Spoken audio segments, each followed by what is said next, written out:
Kalau kamu tak berhenti dari utang riba, berarti kamu sudah ngajak perang dengan Allah. Assalamualaikum warahmatullahi wabarakatuh. Bapak Ibu jamaah dimanapun berada, ada orang baik mewakafkan tanah 2 hektar di Pekanbaru, tepatnya di daerah Palas. Nah, ini tanah 2 hektar ini kita bangunlah di atasnya asrama 3 lantai 32 kamar. Sekarang santri masih lagi di Nurul Azhar 1. Kita berharap supaya asrama ini selesai bulan Juli tahun ajaran baru 2025, bisalah santri pindah kemari. Dengan santri yang baru nanti bisa belajar nyaman. 3 tahun pertama mereka ngapal Quran, tahun keempatnya mereka baca kitab metode manhaji, tahun kelima prakteknya, tahun 6 life skill. Setelah itu mereka akan bisa membaca kitab, hafal Quran, punya kemampuan belajar. Mereka yang akan melanjutkan tongkat dakwah, tongkat estafet dakwah di Nusantara. Kalau kita bukan penghafal Quran, kita ingin dapat pahala mengalir sampai hari kiamat, mari kita support, kirimkan 2-3 sak semen, batu bata, kerikil. Hadiahkan pahalanya untuk almarhumah ibu, almarhum ayah kita dapat. Rezeki kita berkah, anak-anak kita soleh solihah, keluarga kita sakinah mawaddah warahmah, dan pahalanya pun mengalir untuk mereka. Kalau kita tak mampu menyelesaikan bangunan ini semua, jangan putus asa, kita bersama-sama insya Allah kita bisa. Mari kita salurkan donasi melalui Bank Syariah Indonesia. Nomornya 147, 6-nya 7 kali, 6666666. Bank Rio Kepri Syariah 82011, 6-nya 5 kali, 66666. Atas nama Yayasan Tabung Wakaf Umat. Jangan lupa kode transfernya 0101. Di akhir nominal transfer, misalnya 100.000, 1000001. Konfirmasi transfernya ke WA. WA-nya 0852 8024 6060. Jangan lupa telepon hubungi 0852 6541 6060. Kalau ke Pekanbaru, jumpa Ustaz Somad, datang kemari. Silaturahim tengok tanah ini. Mudah-mudahan berkah. Ma'akal tafa'afnaita, makanan, duit yang dibelikan ke makanan busuk. Wa malabis tafa'ablaita, dibelikan ke pakaian lapuk. Wa mata soddakta, yang dikirimkan kemari, inilah yang akan kekal abadi. Rumah kita habis dibagi ahli waris. Ini insya Allah kekal abadi sampai hari kiamat. Berkah selalu. Assalamualaikum warahmatullahi wabarakatuh. Bismillahirrahmanirrahim. Assalamualaikum warahmatullahi wabarakatuh. Alhamdulillah wassalatu wassalamu ala Rasulillah wa ala alihi wa sahbihi wa man tabi'ahu wa mawala. Yang pertama, saya ucapkan banyak terima kasih kepada komunitas MTR, Masyarakat Tanpa Riba, yang datang dari jauh maupun yang di Pekanbaru. Pada kesempatan ini kita bisa dipertemukan. Di sini pula ada Ketua Pembina Yayasan Tabung Wakaf Umat, Ustadz Tatang Ildiansah. Kemudian Ustadz Al-Nof Dinar LC, beliau Ketua Pengurus Harian. Kemudian Ustadz Jamal, pengurus. Jadi hari ini kita bertemu 2 komunitas masyarakat, yaitu satu masyarakat tanpa riba, artinya udah tak ada lagi utangnya, udah persis semua. Ya udah habis, tak tahu duit ini kemana mau diletakkan. Kemudian yang satu lagi pula masyarakat yang mengelola wakaf, Yayasan Tabung Wakaf Umat. Banyak program tapi tak ada duit. Lalu saya mempertemukannya. Berpahala kita mempertemukan 2 orang yang saling memerlukan. Nah, jadi betul kata Nabi, man ahabba ayyubsata lahu fi rizqihi, siapa yang mau dilapangkan rezekinya, wa yunsa'alahu fi asarihi, mau dipanjangkan umurnya, falyasil rahimahu, hendaklah dia menyambung silaturahim. Jadi pertemuan kita ini memanjangkan umur dan memurahkan rezeki. Amin ya rabbal.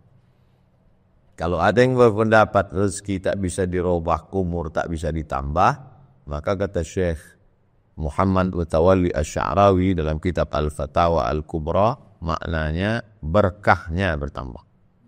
Karena ada orang punya duit 50 juta, tak ada berkahnya, habis. Ada orang punya duit 5 juta, berkah. Jadi yang kita inginkan dalam hidup ini, dalam salam kita itu assalamualaikum warahmatullahi wabarakatuh, barakah. Dan doa kita untuk orang nikah, barakallahu lakuma wa baraka alaikum. Untuk anak baru lahir, barakallahu laka bima a'taita. Untuk orang yang bertambah usianya, barakallahu fi umurika. Yang dimintakan itu adalah barakah. Ini poin yang pertama. Yang kedua, ayat yang paling panjang dalam Quran itu Al-Baqarah 282, ayat tentang hutang. Ya ayyuhalladzina amanu, wa orang beriman, idza tadayantum, kalau kamu menjalin transaksi bidainin, hutang, ila ajalim musamma, sampailah limit waktu tertentu, faktubuh, tulis, wal yaktub bainakum kadibun bil adli, hendaklah penulisnya itu nulis dengan adil, jangan curang. Kama allamahullah, sebagaimana diajarkan Allah. Wastashhidu syahidaini min rijalikum, mesti ada 2 orang saksi. Kalau tidak ada laki-laki, illam yakuna rajulaini farajulun, 1 orang laki-laki, wa imra'atani, 2 orang perempuan. Ayat yang paling detail dalam Al-Quran, ayat tentang hutang. Al-Baqarah 282. Nabi Muhammad SAW ketika meninggal dunia, wadir'uhu marhunatun inda yahudin bisalasina sa'an min tamrin. Nabi meninggal, baju besinya tergadai di tangan seorang Yahudi. Dia meminjam 30 sa' gandum. 1 sa' 3 kilo. 3 kali 3 berarti Nabi waktu meninggal punya hutang 90 kilogram kan. Ayat paling panjang tentang hutang. Nabi meninggal masih berhutang, dibayarkan oleh sahabat, ditebus baju besinya itu. Gadai-menggadai berarti hutang piutang. Dalam fikih ada namanya fikih salat, fikih ibadah, ada namanya fikih munakahat, fikih pernikahan, ada namanya fikih siasat, fikih politik, ada namanya fikih muamalat, fikih ekonomi. Dan salah satu cabang dari fikih muamalat itu ada namanya rahan, gadai-menggadai, ada namanya mudharabah, bagi hasil, ada namanya murabahah, permodalan, ada namanya dain, hutang piutang. Oleh sebab itu, kalau kita katakan tidak boleh ada hutang, berarti batallah Al-Baqarah 282, batallah fikih muamalah hutang, dan batallah hadis bahwa Nabi meninggalkan hutang. Makanya buku ini yang huruf besar itu dijelaskan oleh huruf kecil di bawah. Saya tak pegang karena belum penyerahan. Sudah kenal hutang yang besar di sini dijelaskan oleh yang kecil. Sebetulnya judul ini adalah kesalahan fatal pengusaha mengembangkan bisnis dengan hutang riba. Itu yang dimaksud. Karena kalau hanya sekedar hutang, Islam membolehkan hutang. Judul besar ini umum, dikhususkan oleh judul kecil, hutang riba. Makanya kalau orang tidak cerdas membaca judul ini, dia akan nyalahkan.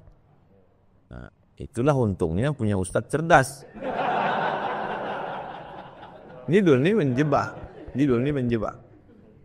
Ini enggak syar'i, ini enggak tidak sesuai syariat Islam. Orang Allah aja membolehkan kok, orang Nabi aja. Betul, hutang yang mana? Utang mudharabah bagi hasil, oke. Utang murabahah permodalan, oke. Tapi hutang riba, itulah yang dikatakan Allah, fa'zanu biharbim minallahi wa rasulih. Kalau kamu tak berhenti dari hutang riba, berarti kamu sudah ngajak perang dengan Allah. Nih, judul ini mesti dijelaskan. Ini tentangnya. Tapi penjelasan tadi yang dipotong. Karena kalau dipotong nanti anggota-anggota itu, Nabi aja berhutang kok. Yang dilarang itu adalah hutang riba. Ini poin kedua. Poin ketiga, mengapa orang tidak boleh berhutang riba? Karena kalau dia berhutang riba, dia tersandra. Saya kalau sampai saya berhutang riba, saya tidak akan pernah membahas tentang riba. Karena saya sudah tersandra. Kenapa saya lantang bicara? Karena saya tak ada utang. Saya tak ada utang. Jadi 11 tahun saya jadi PNS, SK saya itu tak pernah saya pakai ke bank untuk minjam. Makanya kalau ada orang sumber, judul ceramah kita malam ini adalah tentang sabar, tentang tawakal. Ustaz gimana tentang masalah riba? Jangan tanya riba itu, jangan. Karena dia tersandra. Coba tengok doa yang diajarkan Nabi tentang hutang riba. Allahumma inni a'udzubika minal hamzi. Jauhkan itu asbabul wurud, kronologis sebab keluarnya statement doa itu kan datang ke Nabi orang berutang. Ya Rasulullah, aku ini berutang. Ajarkan aku doa, diajarkan Nabi doa itu. Allahumma inni a'udzubika minal hammi. Hammi itu galau. Karena orang berutang itu galau. Saya tak bisa menceritakannya karena saya tak pernah punya utang.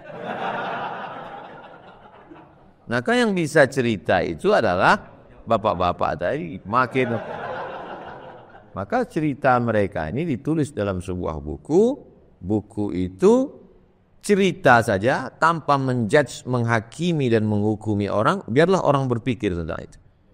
A chicken soup for the soul.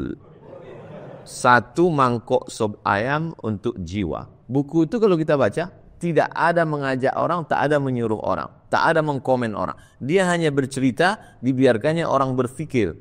Karena salah satu cara memancing otak untuk berpikir adalah dengan mendengar cerita. Makanya dalam Quran itu banyak isinya cerita. Dan Nabi disuruh Allah bercerita. Faqsusil qasasa. Ceritakan cerita-cerita itu. La'allahum yatafakkaru. Mudah-mudahan mendengar cerita itu mereka mampu berpikir. Maka cerita-cerita tentang bapak tadi tulis.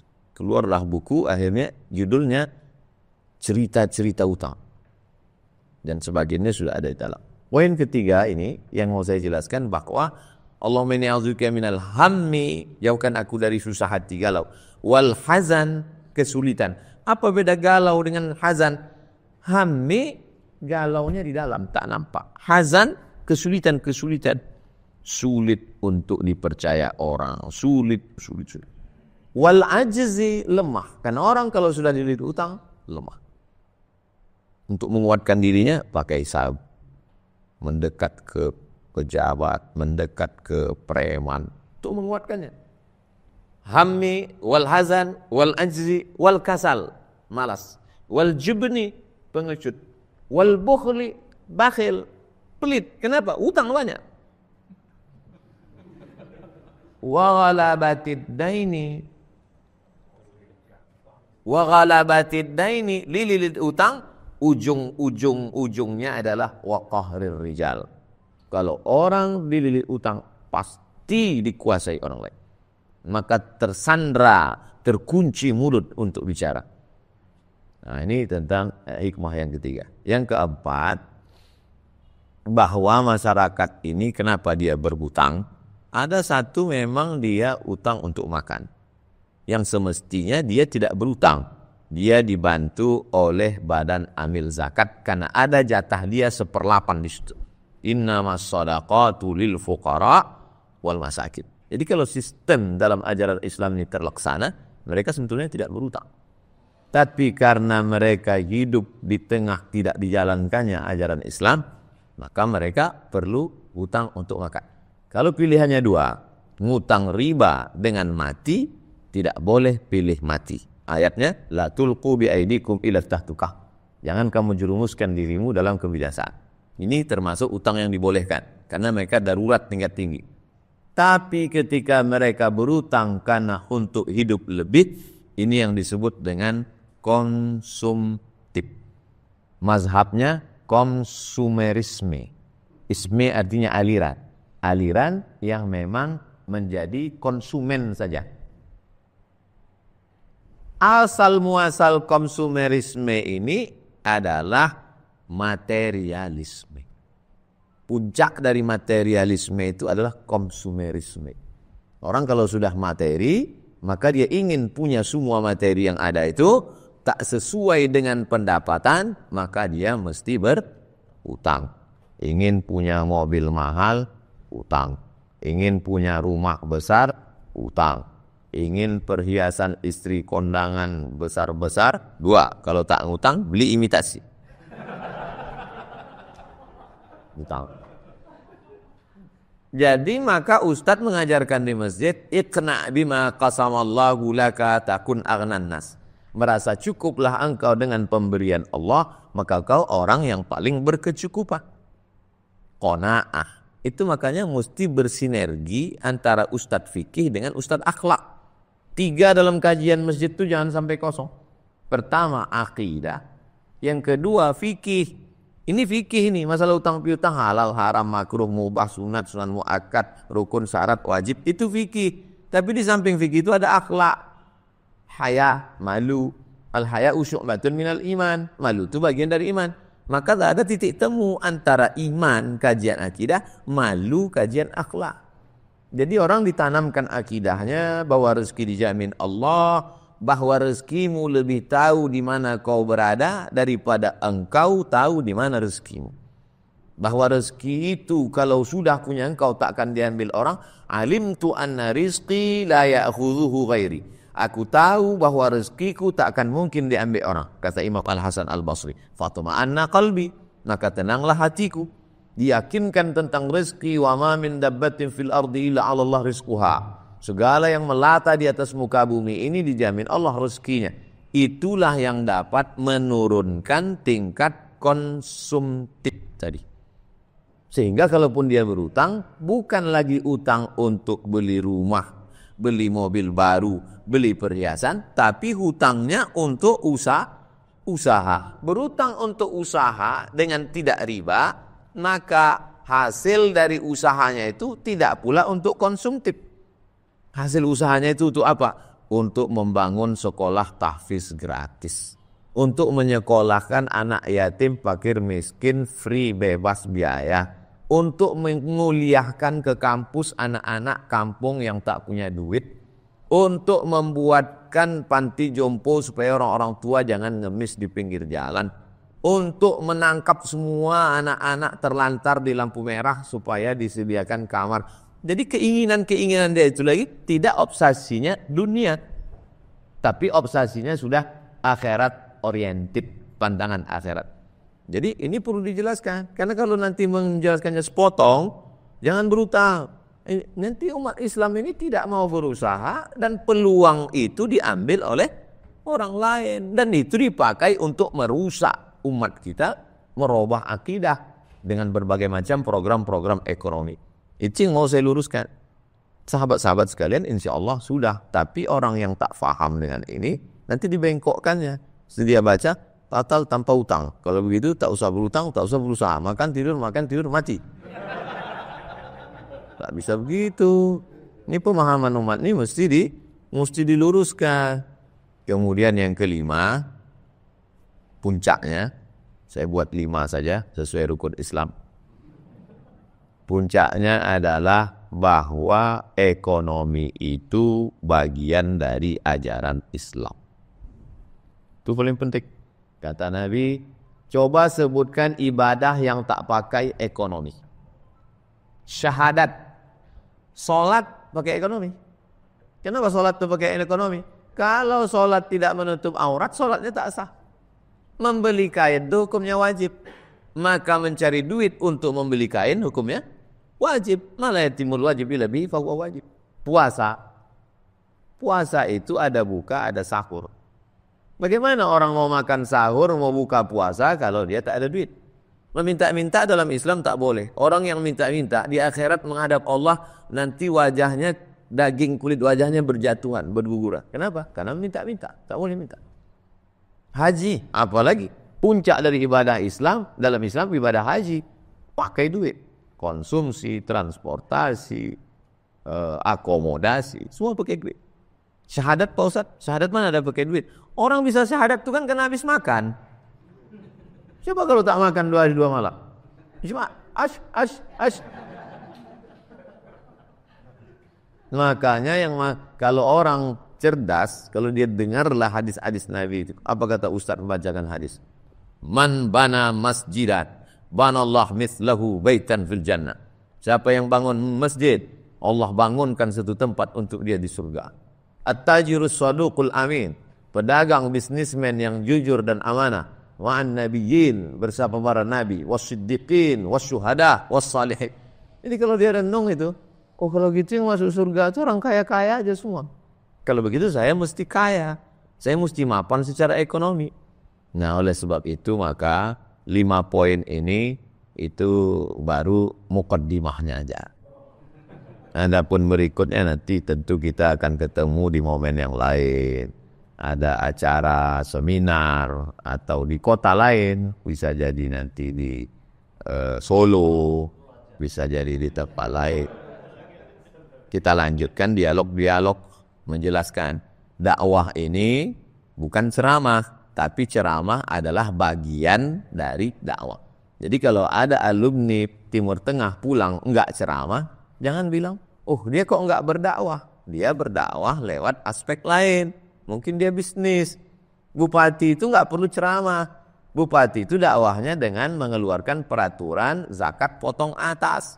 Makanya saya risau kalau bupati kata sambutannya panjang-panjang. Karena dia enggak perlu ceramah. Dia pendek aja. Assalamualaikum, saya bupati, wali kota, gubernur, selamat datang, terima kasih. Nah, mereka itu yang perlunya action. Ini sekarang Ustadz mau ceramah, saya kalau udah gitu, udah habis itu baca doa pulang. Karena ceramah itu saya. Mereka itu cukup dengan tanda tangannya. Anggota dewan itu nggak perlu ceramah. Anggota dewan itu berdebat di parlemen untuk mengeluarkan perda. Perda zakat, perda berbagai macam yang terkait dengan kalau perjuangannya dengan agama. Itu jadi mesti dipahami dengan baik. Kalau tidak nanti kita menganggap setelah hijrah semua mau ceramah. Jadi dakwah sahabat-sahabat komunitas MTR adalah dakwahnya ya ini. Dakwahnya terus ini. Kalaupun mau hutang juga, hutangnya tidak lagi konsumtif, tapi hutangnya mengembangkan usaha.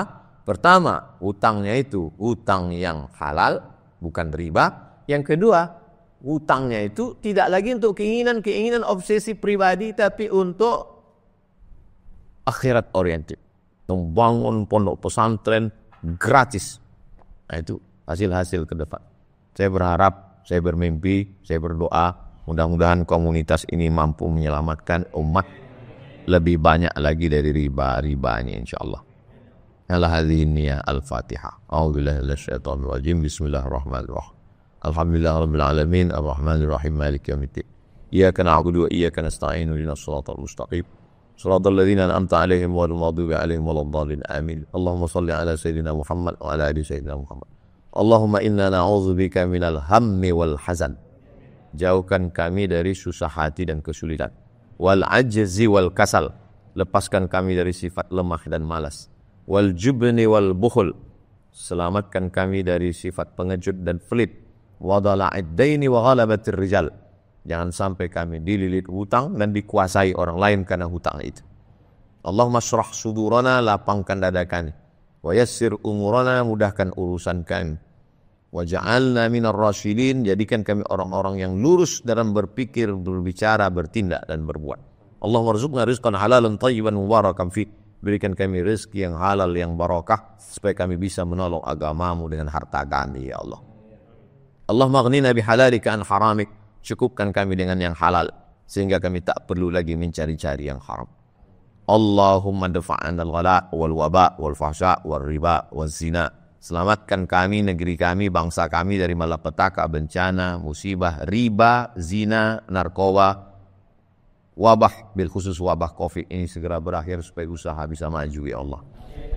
La tada'lana fi maqamina hadha wa fi sa'atina hadhihi dhanban illa ghafartah. Keluar kami dari majlis ini segala dosa-dosa kami diampuni. Wala aiban illa satartah, segala aib cacat kami tutupi ya Allah. Wala maridan illa syafaitah, ada yang sakit sembuhkan dari segala penyakitnya. Wala musafiran illa wasaltah, yang musafir sampaikan ke tujuan dengan selamat. Wala dainan illa qadaitah, yang masih terlilit utang bantu supaya terlepas dari utang piutang. Wala hajatan min hawaijid dunya wal akhirati laka ridha wa lana fiha salah. segala hajat dunia, hajat akhirat, ridho engkau terhadap hajat itu, dan baik hajat itu untuk kami, illa qadaitaha, maka tolong kami supaya dapat menunaikannya ya Allah. Rabbana fil lana dzunubana, ampunkan dosa kami, wali abaina, ayah kami, wali ummahatina, ibu kami, wali ikhwanina, saudara-saudara kami, wali man hadarana, semua yang hadir di majelis ini. Wa sallallahu ala sayyidina wa maulana Muhammad wa ala alihi washabihi wasallam, walhamdulillahi rabbil alamin. Taqabbalallahu minkum inna minkum taqabbal ya karim. Terima kasih, mohon maaf. Itu yang dapat saya sampaikan. Mudah-mudahan silaturahim kita terus tersambung. Wassalamualaikum warahmatullahi wabarakatuh.